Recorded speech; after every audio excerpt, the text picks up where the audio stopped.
What's up, everybody? Really, and no intro is needed as we begin to talk about these whole storyline of the Joneses, and of course, we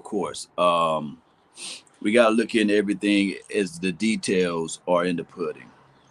A lot of times, we as Cowboys fans, we look at one aspect of it and don't look at the complete picture. Let me repeat: we look at one aspect of it and don't look at the complete picture. You see, the complete picture always been the Joneses versus the Cowboys, or the Cowboys versus the Cowboys.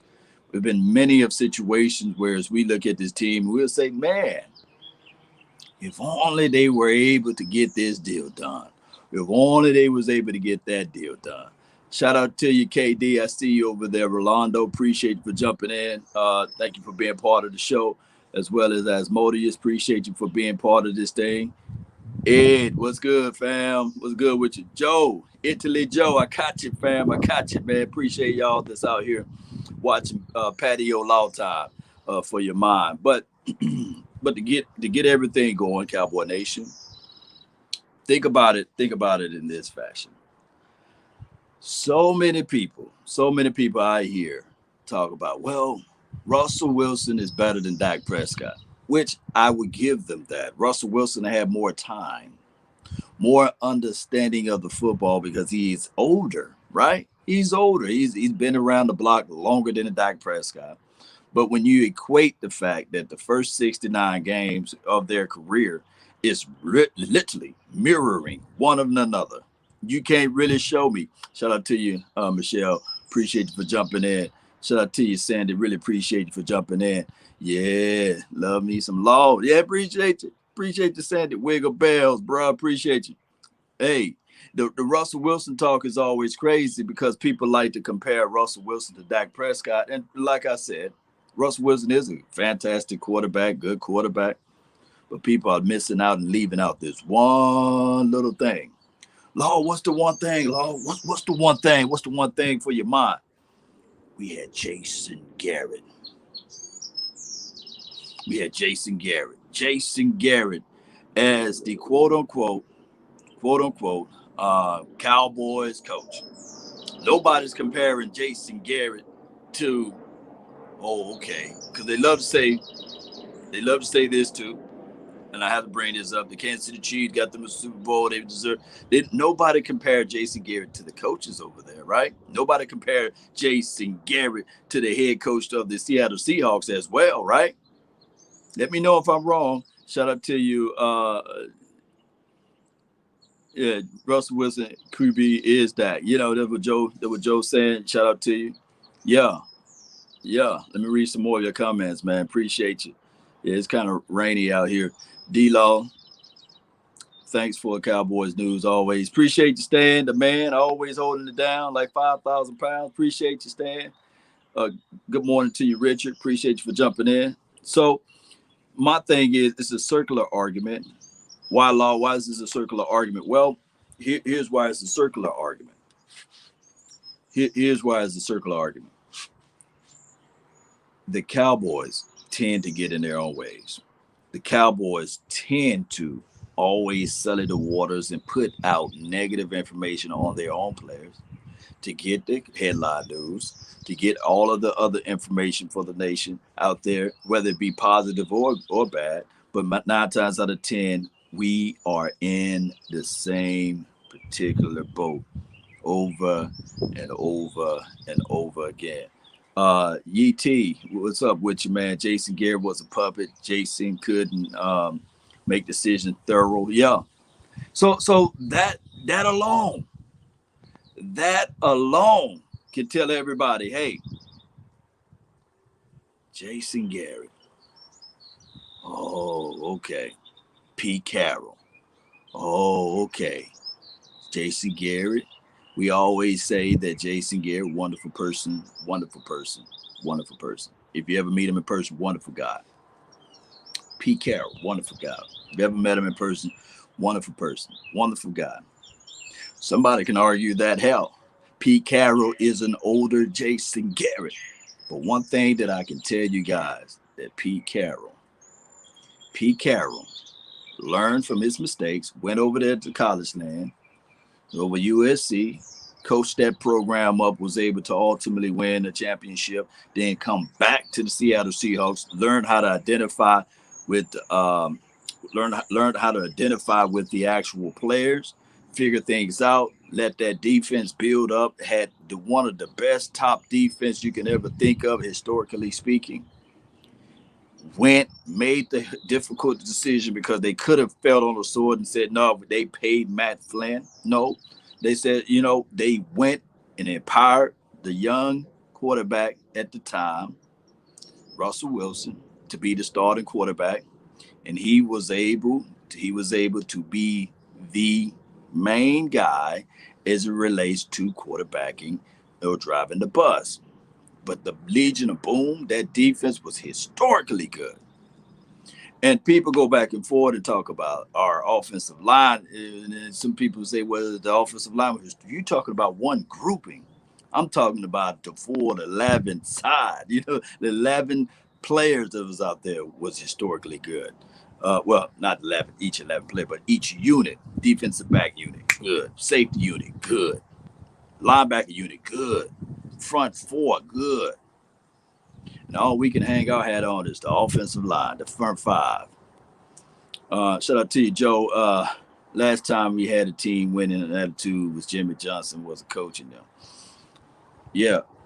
Jimmy Johnson brought so much to the table, Cowboy Nation. Jimmy Johnson brought, let me fix my hat right quick. Let me fix the Law Nation right hat. Yeah, it's an older hat. Kind of faded a little bit, but it'll work. Yeah, so here's the situation. Let me know if I'm clear. You guys can hear me? Jadil, Odell, appreciate you. McCarthy is another puppet. McCarthy is the ultimate. Here's how I look at Mike McCarthy. Here's how I look at Mike McCarthy. I gave him a mulligan. I flat out gave him a mulligan. So for this year, heading into 2021, if we still continue to see the same issues, the same warts, the same pain, the same crazy stuff that's going on the field, then I'll agree. I'll agree with you, Odell. But until that time frame, oh no, I'm just gonna give it a quick second. Rayson says I did met Garrett at the American Airlines Center. I met his wife as well. He gave me a Cowboys t-shirt, and I still have it. Okay. Yeah, Garrett's a cool guy. Shout out to you, Motors. Appreciate you, man. Okay, the sound is good. So I'm outside, so you might hear some of the wind blow. Let me sip on some of this coffee right quick.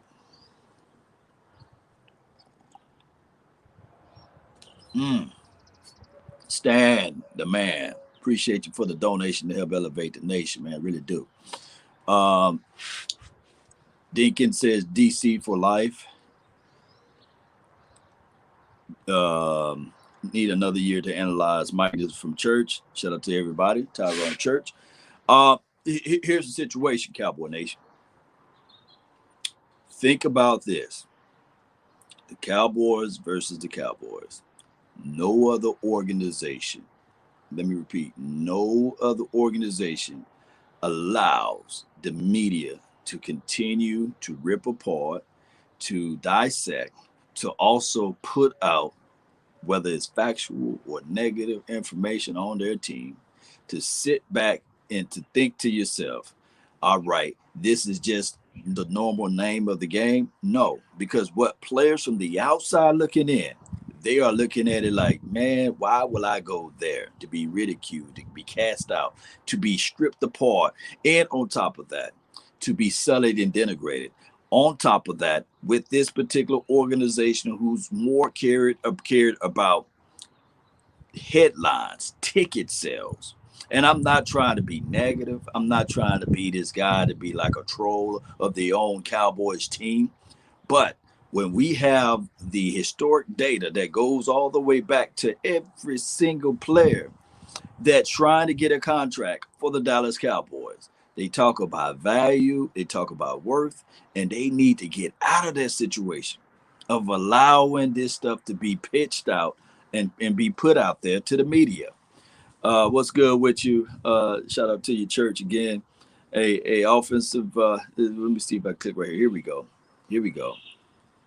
Should we pick offensive lineman with our 10th pick, or should we pick BPA or best available defensive player? I meant to say Joe. Shout out to you, Joe. Italy, Joe. My thing is, I'm with the mindset. I'm with the mindset of BPA.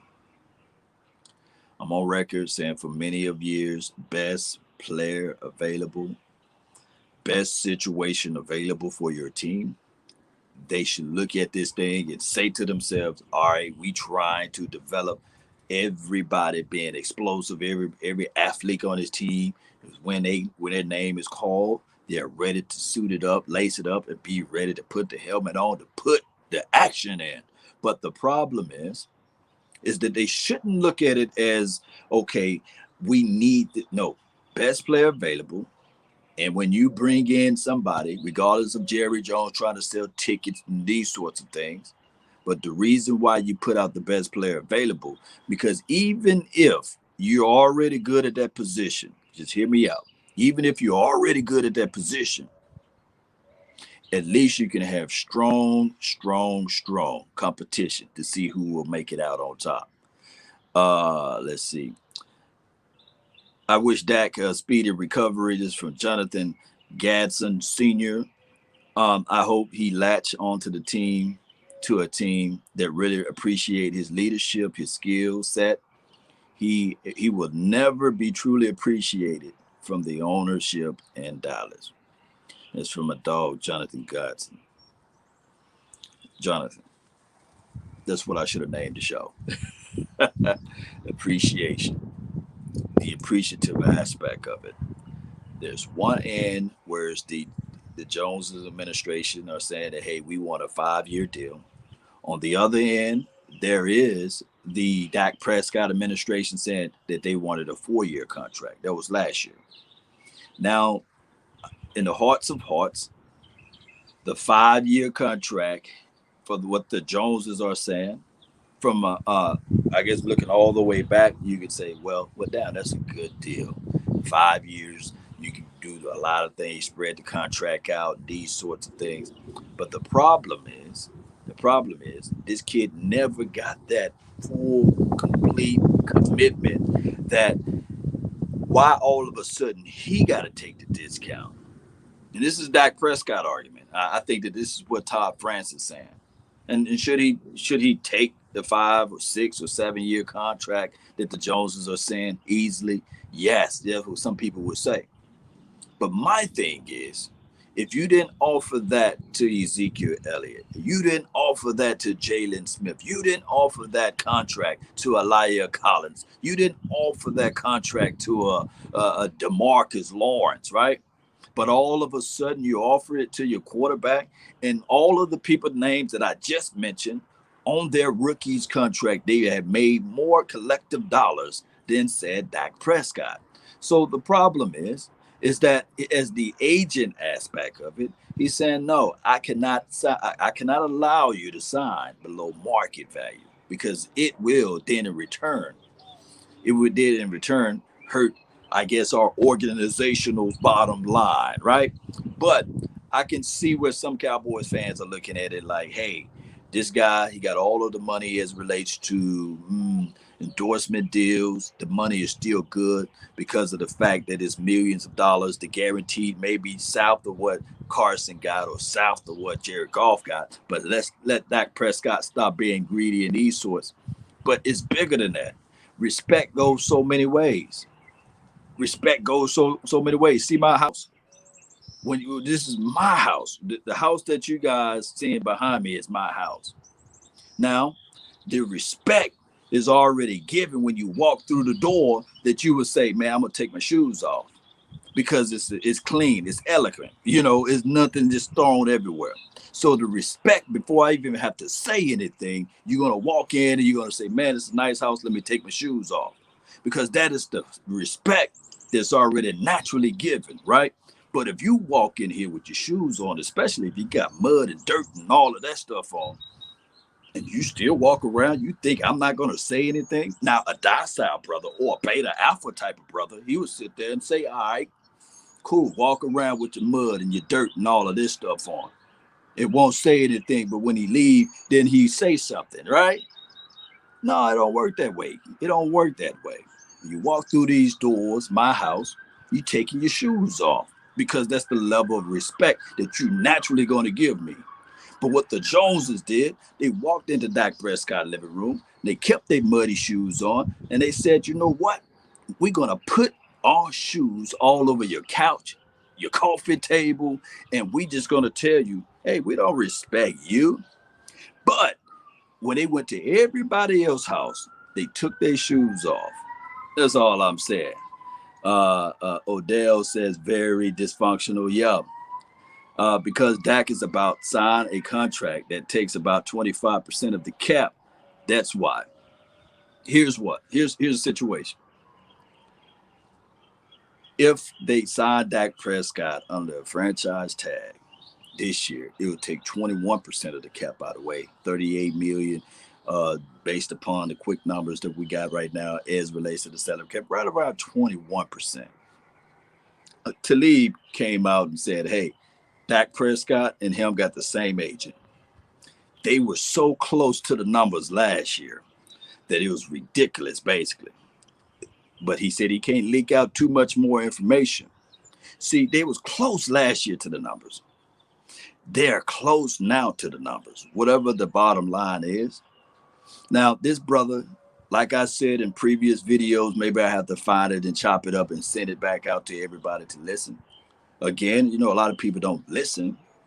I said last season that Dak Prescott should not, and that's the operative word, should not play under the franchise tag, because what happened if he goes down week 4, week 5, week 6 with a torn shoulder, whatever it may be? And it just so happened that last year he went down. They're going to use that against him. Now, granted, it was a clean break. Everything is healed up, did clean up surgery, and by him being a Cowboys player, it got to be echoed and disseminated through everybody throughout the media. Of course, I understand that part of it. But normally when bones break, they heal, they come back stronger. Now, the problem is with this, when people start to dissect everything, they start looking at it like, oh, it's an injury. It's got to be catastrophic because it's an injury, Law. It's an injury. But here's the problem.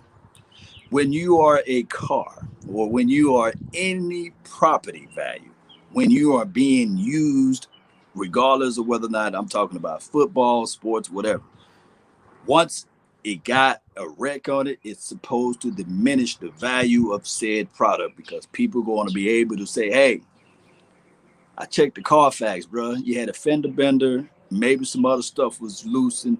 Let me go back, reevaluate it. Let me get an independent evaluator and see where the value of this car is really at because it's been in a car wreck.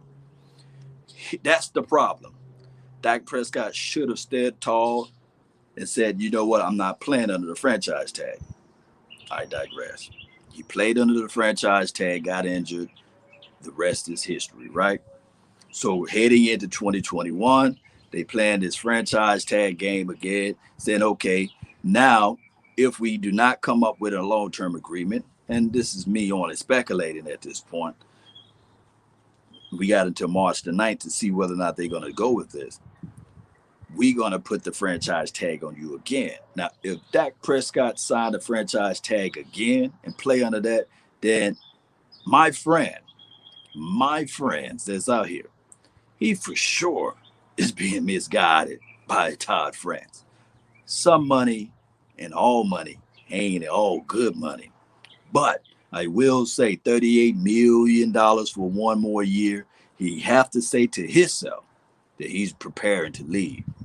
Because franchise tags, to me, I'm going to say this again.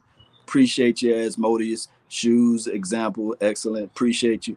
QB, yeah, appreciate you. Rivera, appreciate you.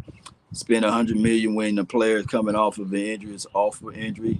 It's an ankle injury, fam. It's no tendons, no nerve damages, and things like that. But I feel what you're saying. I'm gonna read some more of your comments before I get into more of this. Let's see. Yeah, Mr. President 6060. Yeah. So somebody come to your house, hey, you looking at them, hey, take your shoes off, bro. You probably tell them once, right? Let's see right here. What's up, Big Pete? Oh man, Pops, man, he makes the hats, man. I figured out how to put it out there. The chickens, Jerry's, the walk on by Dak, the Al Prescott, Harold Jones. Hey, that's a backstory. Somebody don't have to really look into that. All right, so Ed, Jerry don't believe in Dak. I watched 2018 Seahawks game. You told me that Dak threw two picks. That was 19 for 36, 168 yards, two picks. He was going to get Wilson. Watch you see. Heard da da da da. Wilson had 40 touchdowns this year.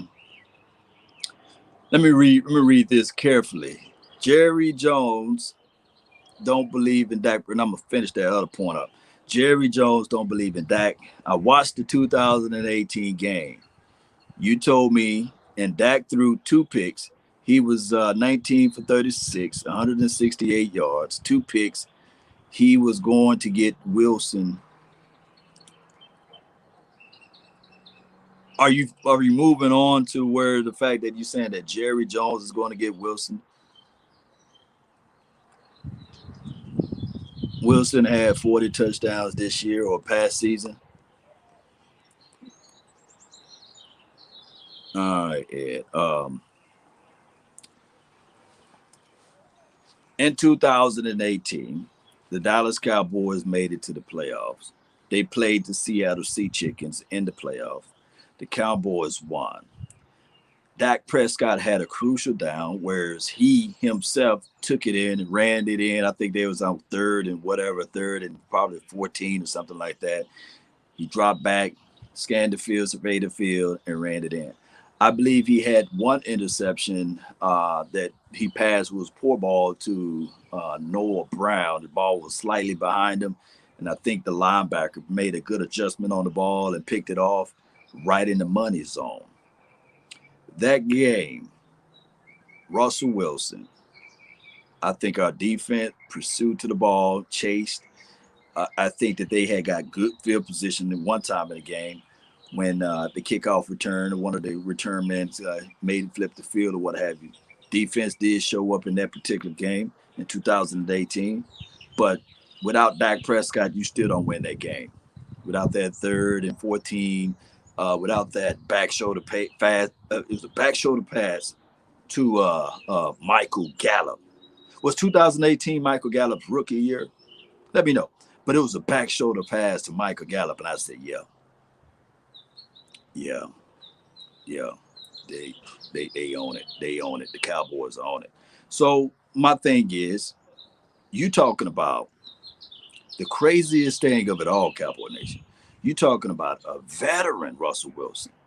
This is no slouch Russell Wilson in 2018. That's a veteran Russell Wilson against a quarterback that's growing in 2018. Remember, he was drafted in 2016. People fail to realize that. A veteran quarterback like a Russell Wilson who's been in multiple playoff games, been to the Super Bowl, for crying out loud, went toe to toe with Dak Prescott. And at the end of the day, Cowboys had more points than the Seattle Seahawks. And at the end of the day, people failed to realize. I love the quarterback comparison, but damn it, we had Jason Garrett. Let that sizzle down and sink into your mind. Jason Garrett. I posed the question.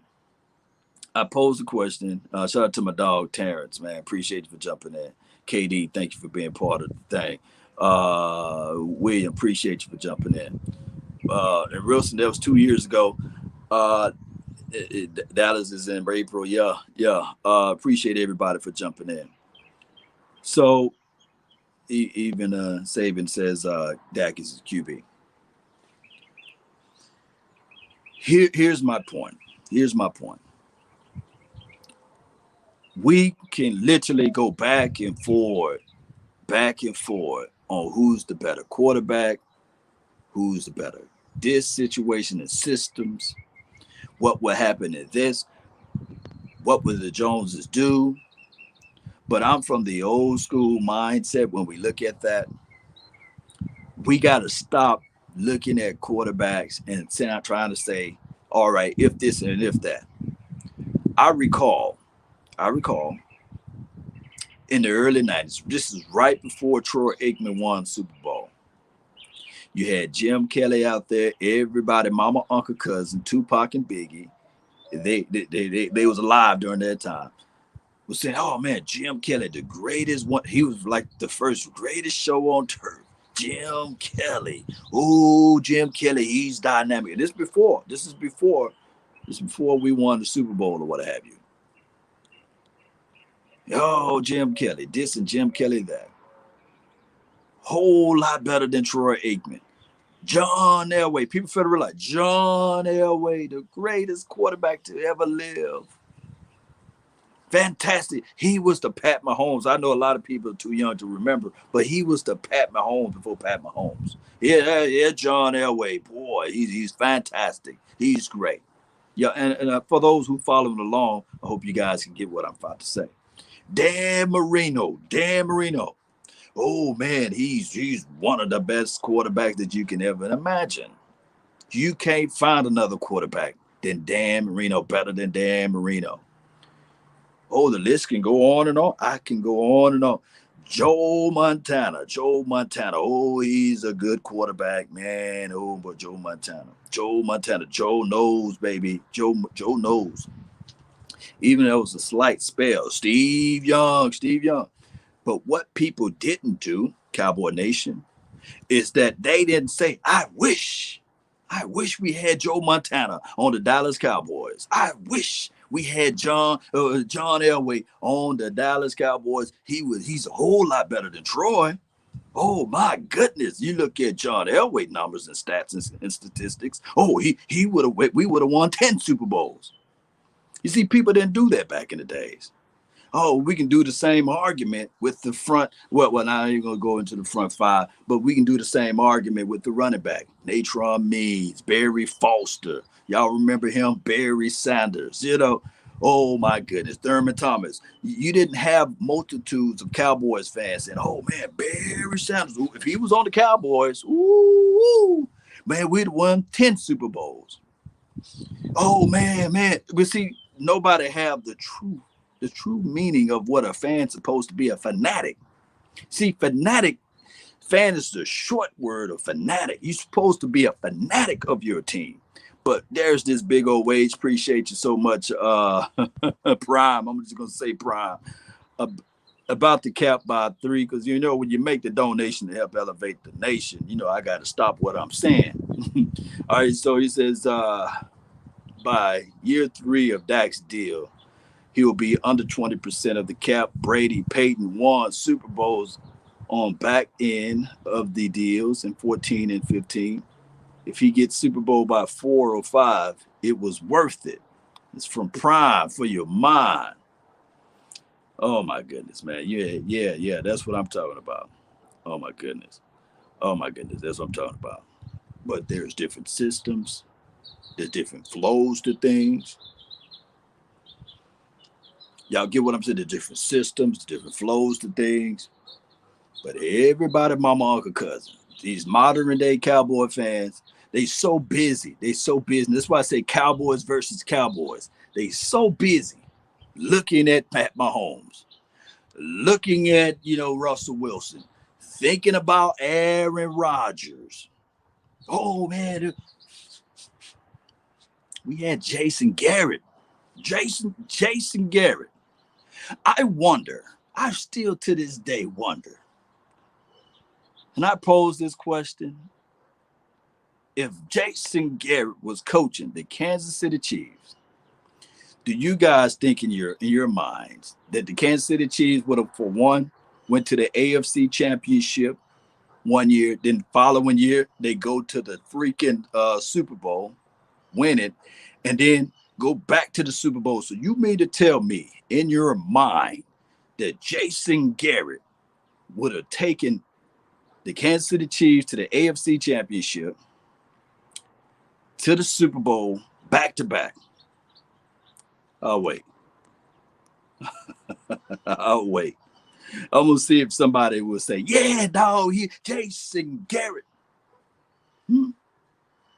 It don't make sense.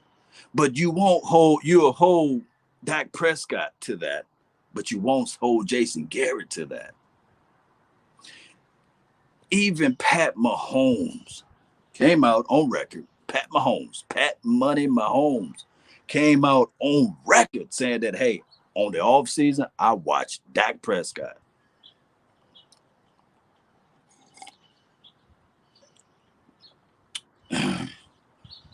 Garrett coaching the Giants, and they suck.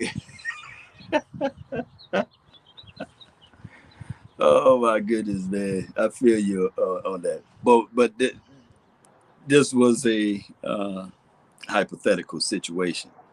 Hypothetically situation. Appreciate you, Loki. He says Dak Prescott is my quarterback. Hey, I can't make this stuff up. I cannot make this stuff up. Earl Russell. Y'all love sending these long paragraphs in here. Let me see if I can read this one. The thing is that the alternate, who are you going to get that's as good as Dak Prescott or better and not playing roughly around the same? Understand what you have. Yeah, I feel exactly what you're saying. And here's the situation with that. And I love the conversation piece. I should have put Q&A in the title. But here's the situation. With the total picture of what we've been talking about, Cowboy Nation, let's live into the world. Let's switch it over to the Russell Wilson argument. I think that it roughly will cost the Cowboys $19 to $20 million against the cap, which is not bad. I think that will be for like 2021, 2022. You have to pay them additional $27 million signing bonus because this is roster bonus contract, part of the contract. And that's on top of the $19 million. And then in 2023, I believe you will have to still pay Russell 24, 25 million. I could be off on the money, which is not bad as far as the contractual information. 9 times out of 10, he will be re-up for a new contract. And this is from the mindset of looking at it from a cap aspect of it. He will have to then say to himself, hey, I'm ready for a new contract. And I'm quite sure during that time frame, the salary cap will be outlandish because it's going to increase. And that's a whole other topic there. You will have to pay all of that. But also, people fail to realize, in order to get a Russell Wilson, you got to give the Seattle Seahawks not 1, not 2, but 3 first-round draft picks. 3 first-round draft picks. It's not worth it, Cowboy Nation. And we are talking about from $35 to $40 million. We're talking about $5 million, Cowboy Nation. We threw away $24 to $25 million last season. We threw away $24 to $25 million last season. I'm going to repeat.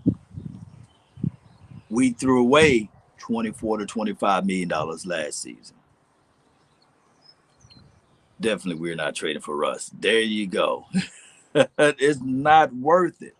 Now, the reason why I'm saying that it's not worth it, because when you look at Russell Wilson, and if you look at Dak Prescott, and when you add in the fact that we had Jason Garrett, and I'm not trying to throw Jason Garrett under the bus, and you add in the fact that he had Pete Carroll, a seasonal coach that already earned his grindstone or whatever you want to call it, and you add those two together, it's night and day. Night and day. Oh, I forgot to put in the historically levels of defense that the Seattle Seahawks was doing before Russell Wilson got his money, whatever, when he won the Super Bowl. You got to add those two pieces in it.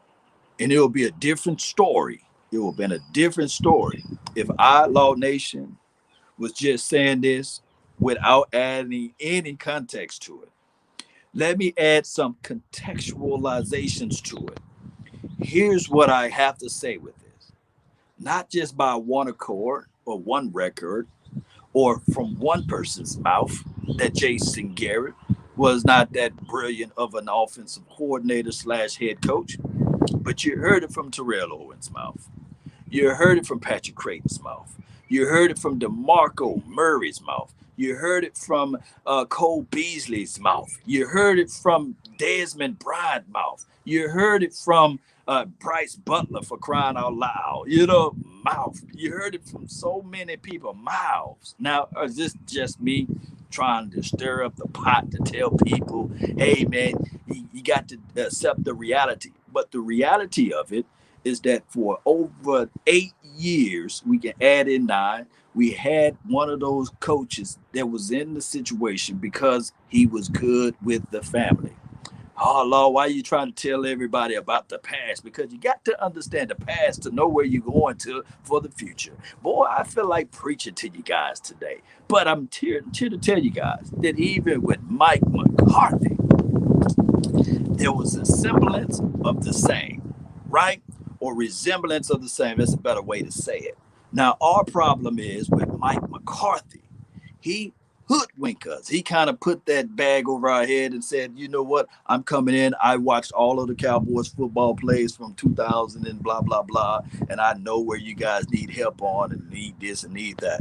And all we saw from Michael McCarthy was some of the same stuff that they was doing the last year. And we can look at the same problem even with Kellen Moore. Oh my goodness. Yeah, it's the same thing. Look, so you mean to tell me, let me be real with it now. So you mean to tell me that Kellen Moore, this is what last year was his second year as an offensive coordinator. The year before that, his first year ever being an offensive coordinator, supposed to take this team to the Super Bowl offensively. And there's so many people that would say, well, Law, hold on, Law. Dak Prescott, I saw some outlandish number. It could be factual numbers. I don't know. I didn't get a chance to look at all of the crevices and the cracks of it, right? But somebody will say, Law, how can you make the justification that you're going to pay Dak Prescott this amount of dollars, or that amount of dollars, when his record is this below 500 teams, or this against winning playoff teams? I think it's like 6-20 or something like that. And all I'm thinking about is like in 2019, Dak Prescott, from a statistical aspect of it, played his most efficient levels of game. And that's even when they went 8-8. But the possessions of those games that were lost was about what was like one touchdown or less. Majority of those games, possessions that the game was lost was more than, I guess it was less than one touchdown or less. The inability to make adjustments in game shot ourselves in the foot every single time. Our special team unit, there's 3 phases to a football game. I like to argue that there's 4 phases, but let me break down the 3 and I add in the extra one. 3 phases to a football game: offense, defense, special teams. My 4th phase is coaching. You got to have a coach that can understand the environment, the temperaments, and also seek out how they can make things and better things out and know the tendencies. One thing that I know for sure, when it was brought upon the coaching staff and everybody that was out there, they said, Coach, do you use analytics? He said, no. We're like, whoa, you don't use analytics? Come on, man. Everybody uses analytics. No, we don't use it. We line them up, lace them up. Our best versus your best, we win. That's that mindset that they had. I recall a game against the Saints in that particular year that everybody still like to hold over the Cowboys.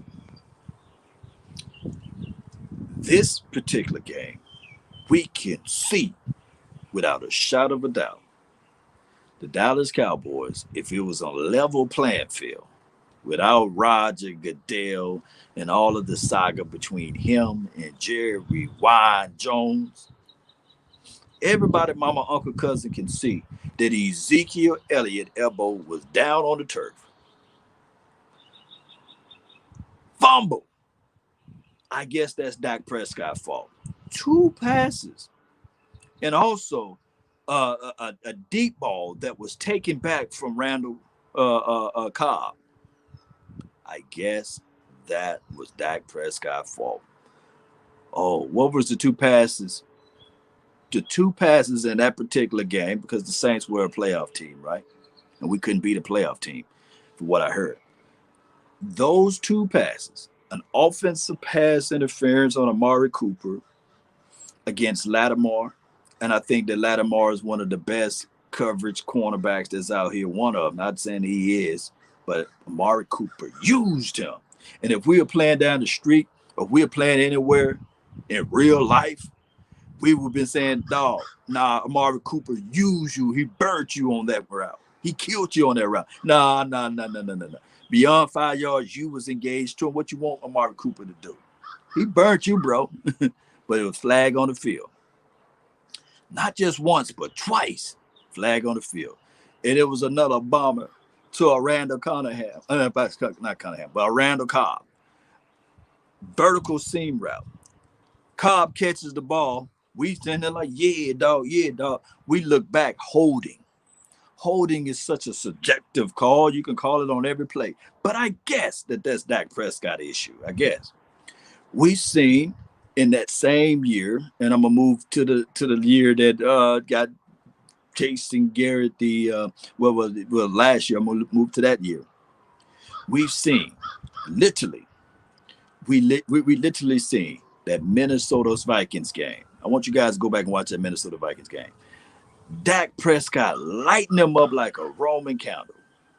Left and right. We talking about 2019. That's the craziest thing. It's 2021 now. It's crazy how fast this stuff go by.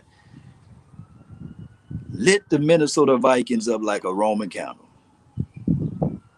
Lit them up, and it got down to the last bit of the quarters.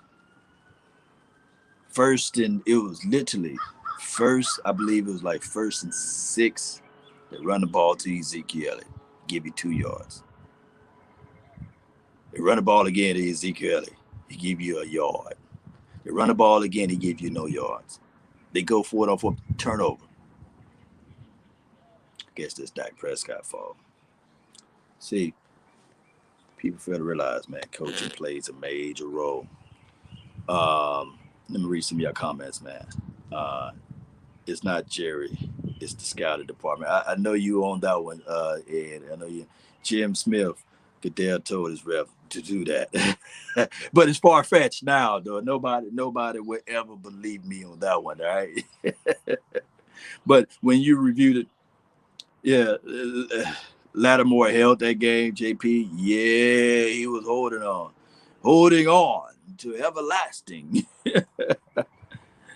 Oh, my goodness, man. Let's see.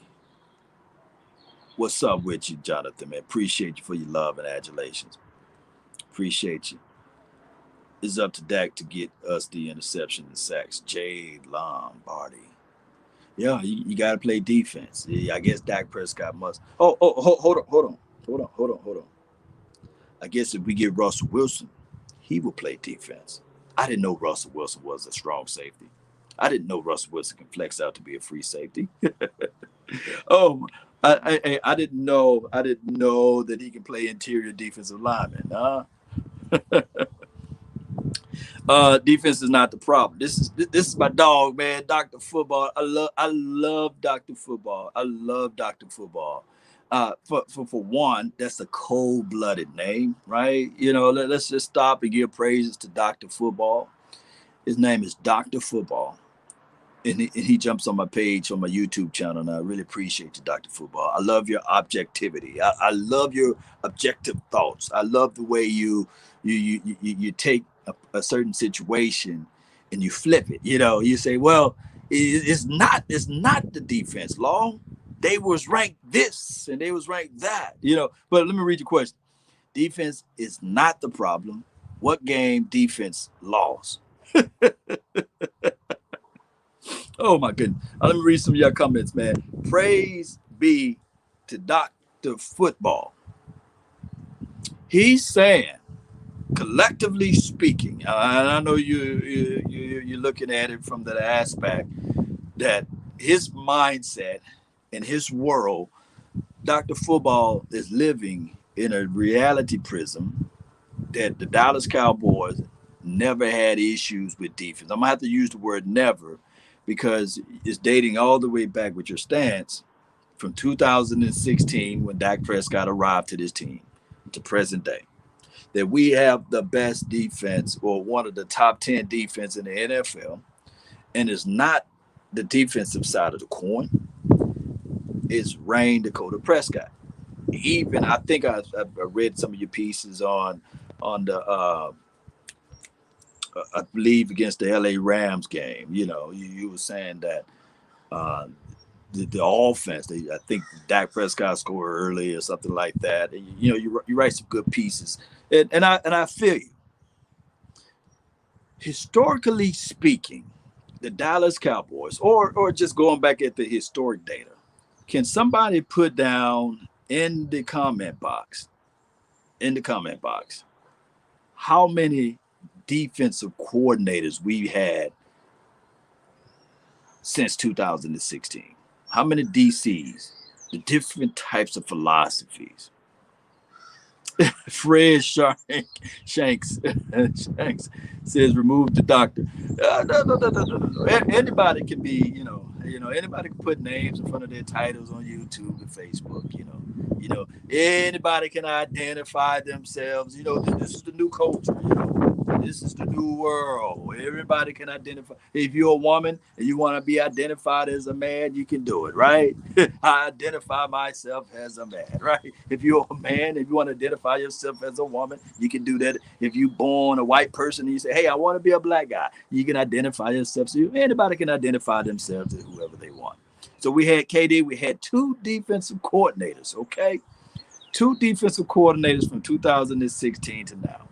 All right, within that confines of this right here, got to bring this up. We got to bring this up, Cowboy Nation. And I love bringing this up. Was Rob Marinelli the defensive coordinator, or was it Christopher Richard? Was he the defensive coordinator? I want to know. Appreciate it, bro. Who was the defensive coordinator?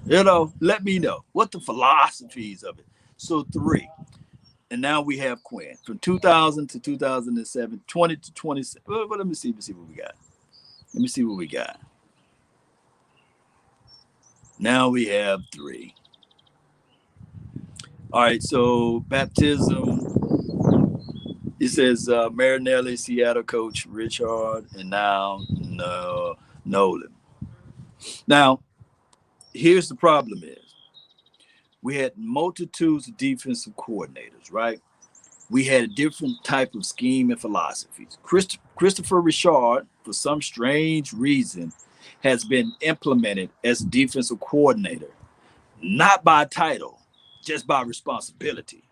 And I always tell people, if you're taking a job, make sure you get the title, make sure you get all of the responsibilities, but never take a job. And that's a lesson learned from Chris Richard.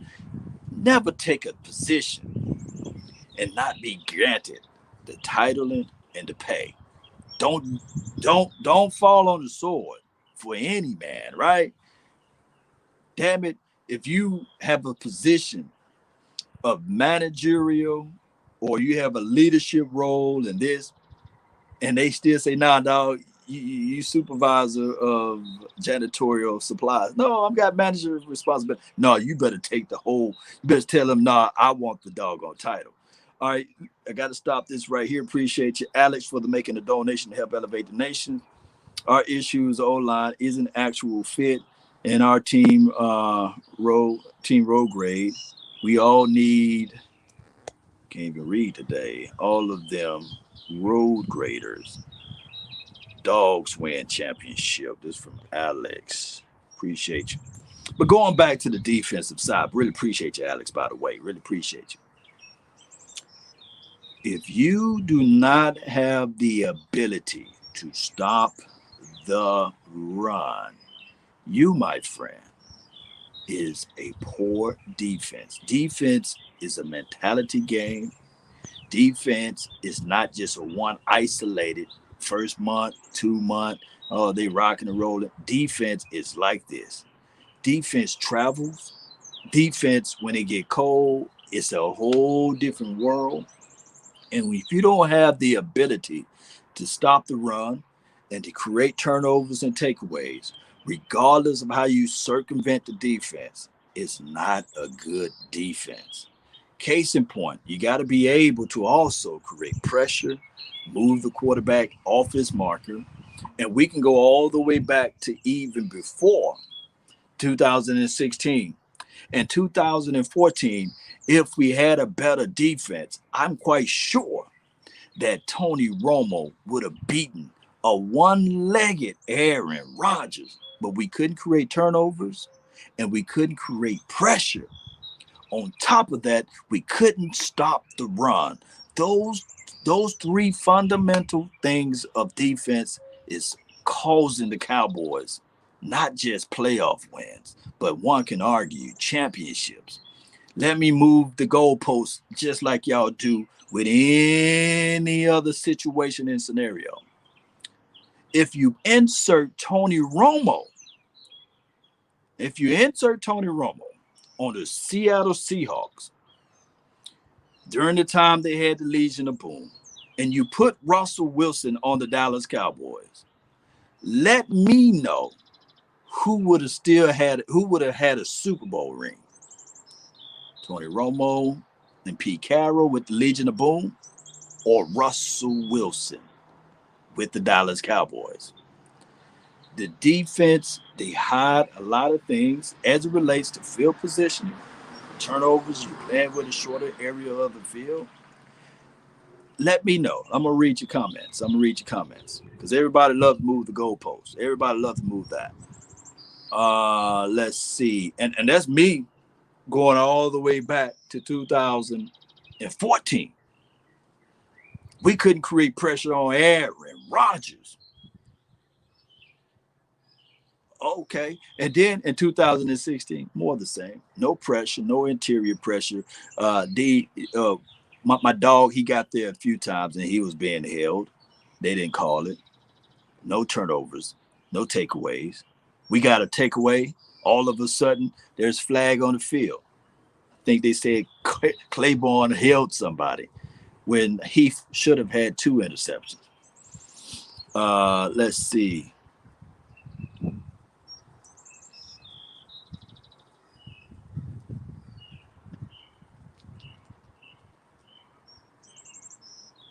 Best offense, best on the offensive line. Okay. Rogers proven winner.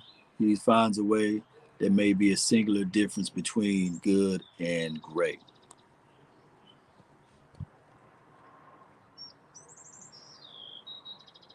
Let's see. Let's see here. Let's see. Jonathan. Yep. Kool-Aid, but no sugar. Yep. In 2016, Green Bay came to play cold after 3 weeks, resting Jason Garrett for Marcelo B. dude was clutch. Yeah. Hot take: Tampa defense didn't win a game. Chief offense line just lost them the game.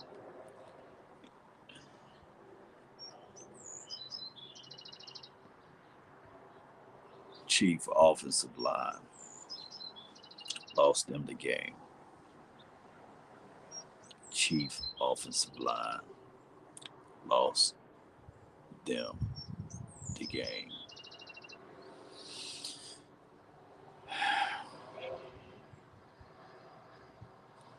Chief offensive line lost them the game. But the Tampa Bay Buccaneers defense didn't win them the game. Is that a circular argument? Or are we going to really go back and forth with this one? Are we really going to do that?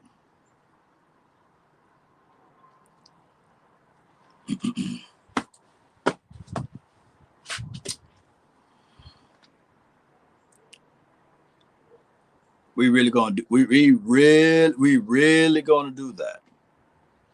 So all what I'm discussing today is null and void, right? How many offensive linemen the Chiefs had out? Y'all post down and below. How many offensive linemen the Chiefs had out?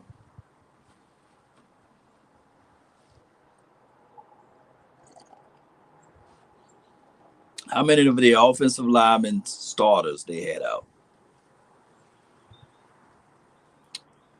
3. Russell says 2.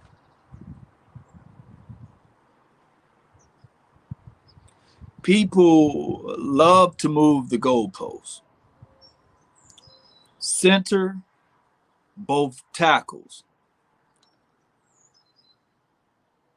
They get this pass because I come here to tell you guys, look, I might as well be a preacher right now because they can use that as an excuse, but the Cowboys can't. Let's go all the way back, amen, to 2018. Back in 2018, we had a center to go down, and we had to erect a guy by the name of Joe Looney. Can I get an amen? Back in 2018, we had to then in return had a guy by the name of Connor Williams. Can I get a hallelujah? But people don't like me here today because therefore I declare and decree that Connor Williams, let me just preface my statement by Joe Looney, who wouldn't start on most teams, was our interior offensive lineman. The Dallas Cowboys decided to kick Lyle Collins, who is a massive of a man, a beast of a guard, at tackle. That was his first year. They made it to the playoffs, but they were serviceable at best. Dak Prescott was sacked multiple times that year. Dak Prescott was running for his said life, but he was held to a different standard because he had a guy named Ezekiel Elliott. A lot of people say Elijah Elliott was the straw that stirred the drink in 2018. But see, I'm talking about 18, so we can go about 2020 season. But before we go there, I'm going to talk about the fact that we had that makeshift offensive line. But people will say that offensive line was the best offensive line because Dak Prescott from 2016 all the way to this present day had an offensive line that's going to the Hall of Fame. But I come here to tell you guys that Dak Prescott was never given the longitude and latitude of what we are just saying about Pat Mahomes. But I come here to tell you guys right now, oh, y'all ain't gonna like me right now. How about this? That same offensive line with Joe Looney, Connor Williams, oh my goodness, La'el Collins trying to play a position that he don't belong, was facing Hadamakin Sue. Oh my goodness.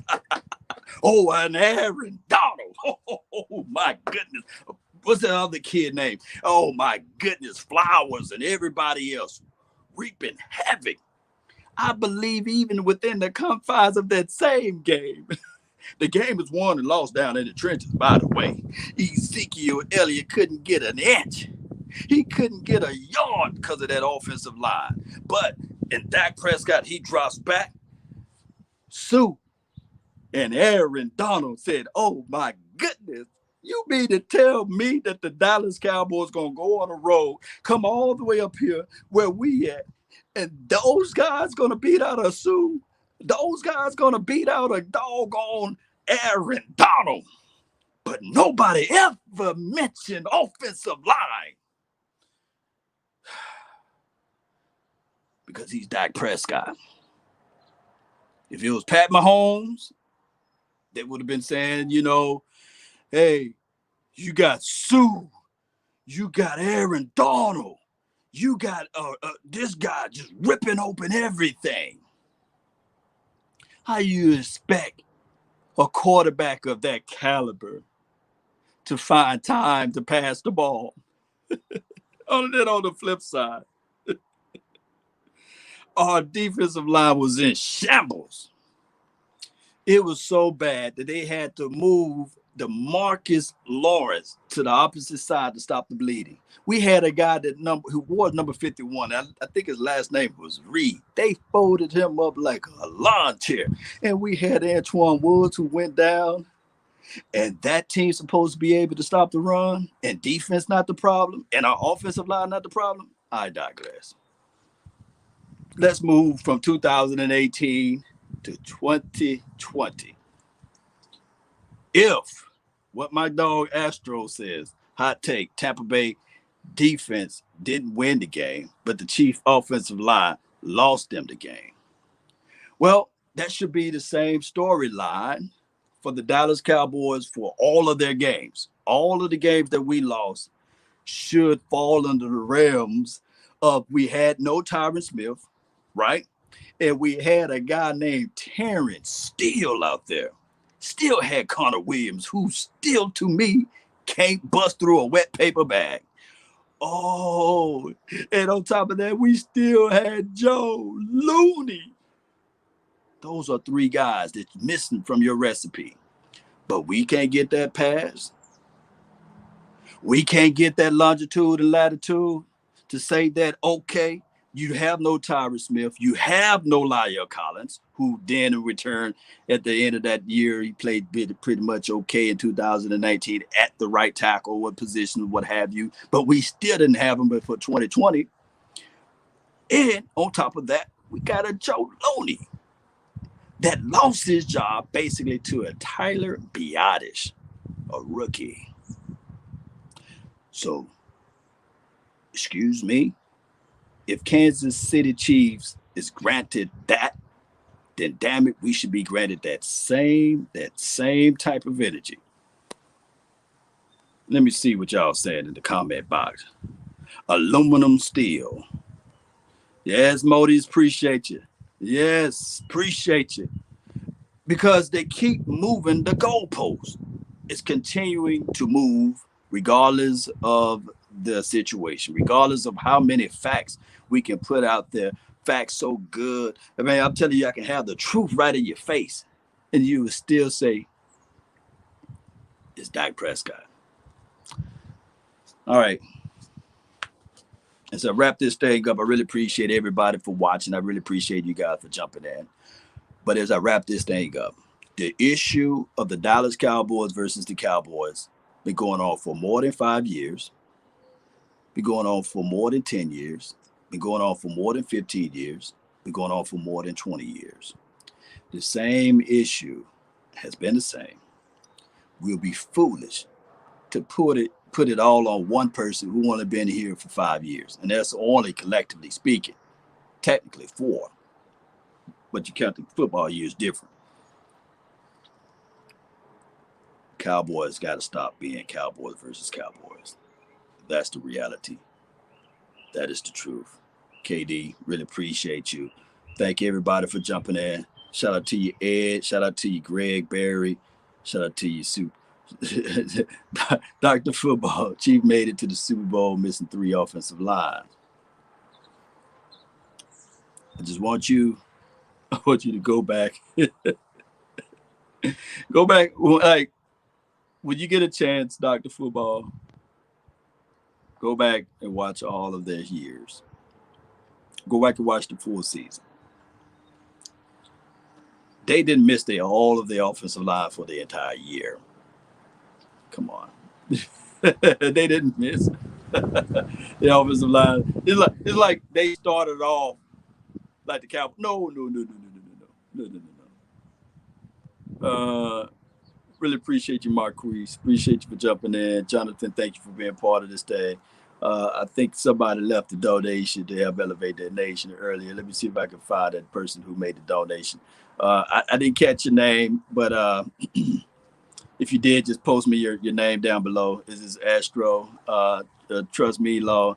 I know and I agree with you. I feel what you said, Astro, but I'm just saying I was using that aspect of the offensive line versus the defense. Defense at the end of the day wins championships. Somebody can circumvent it and say, well, nah, Law, Tom Brady win championships. And I can give you that cookie because I'm not finna go back and forth with people who got a 7 Super Bowl rings for crying out loud, right? But, and people don't use revisionist history. People don't look back at the first 3 Super Bowls that were won. Shout out to Ty Law. Shout out to the Law. But go back. Go back. I think they're all on YouTube. Go back and watch the first 3 Super Bowls that was won by Tom Brady. Go back and watch the Atlanta Falcons Super Bowl that Tom Brady was able to win, and let me know how they wet the bed. Go back and watch those Super Bowls. It's out there, and you will see Tom Brady. He's a wonderful guy, brilliant guy of football. Mentality is all about winning. Go back and watch those games. It's free. And I think they're all everywhere. Historic data exists everywhere out there. Now, the Tampa Bay Buccaneers, their defense, the way they orchestrated the team is not just by the players, but go back and look at their staff. Look at the staff. Look at how they assembled the staff. And look at the free agency. I challenge everybody. Go back and watch the last 10 teams that won the Super Bowl. Watch the last 10 teams that won the Super Bowl and check out their free agents. That's all I'm saying with that, Cowboy Nation. Appreciate you. We need a draft prediction from you, man. Defense with the 10th pick. I believe they're going to roll with BPA. Hopefully they will. But in the hearts of hearts, if I'm from Jerry Jones' mindset, they probably go with Slater. In the second round, they might go with a defensive guy. I'm more of the interior guy, but I think you can find an interior guy in the 3rd round. We got 2 third-round draft picks, so maybe, just maybe, they go with that safety in the 2nd round. Who knows? I don't know the Cowboys' mindset, but I'm planning on doing a full, complete show on that. But it is what it is, Cowboy Nation. That's all the time that I have for this beautiful moment. I really do appreciate you guys. Lamont, thank you for making the donation to help elevate the nation. I want you guys to write this down. Write this down. If you want a thing bad enough to go out there and fight for it, to work day and night for it, to give up your time and your peace and your sleep for it, if all of your desires of it makes you quite mad enough that you don't get tired of it, and it makes you hold all other things tawdry and cheap for it, if life itself seems empty and useless without it, and all that you scheme and dream is about it, if you'll gladly go out there and sweat for it and fret for it and plan for it and lose all terror of God or man for it, if you will simply If you will simply go after the thing you want with all of your capacity, strength and scarcity, with faith, hope, and confidence, and stern pertinacity. If neither cold poverty or famish or fame or sickness or body or brain can turn you away from the thing you want, if dark and grim and proceed and beset it with the help of Almighty, you will get it. I'm only saying this because this is the fabrics of my mind. When I was homeless, when I was broke, busted, and disgusted, when I didn't know where my next meal was coming from, I still fought. I still figured out a way. I put on a three-piece suit, walked up into that store, and still was the manager of that store. But people didn't know that I was sleeping out of my car. I did that for multitudes of months, but I knew that that was not my final destination because my mind, my brain, my power, the things that I put together, man, it stormed the weather. And now I'm a better version of myself, and you guys can do just the same. Just the same. I'm no different from anybody else, but you got to formulate your mind to it, baby. Don't look at where you at now. Look at where you're going to be at. Start putting things back. Start putting things in right orders and right places. And guess what? Now you stop and you pump the brakes and you say, baby, with the help of Almighty, man, I'm here. And it will happen. It will flat out happen. But you got to shift your mind. You got to shift your mind. How about that? That's been my time. I really thank you all for yours. And remember, you're listening to nothing but the best. Let's go, Cowboy Nation. Let's figure this thing out. Yeah, we can all get there. We just got to change our minds, right? Let's go.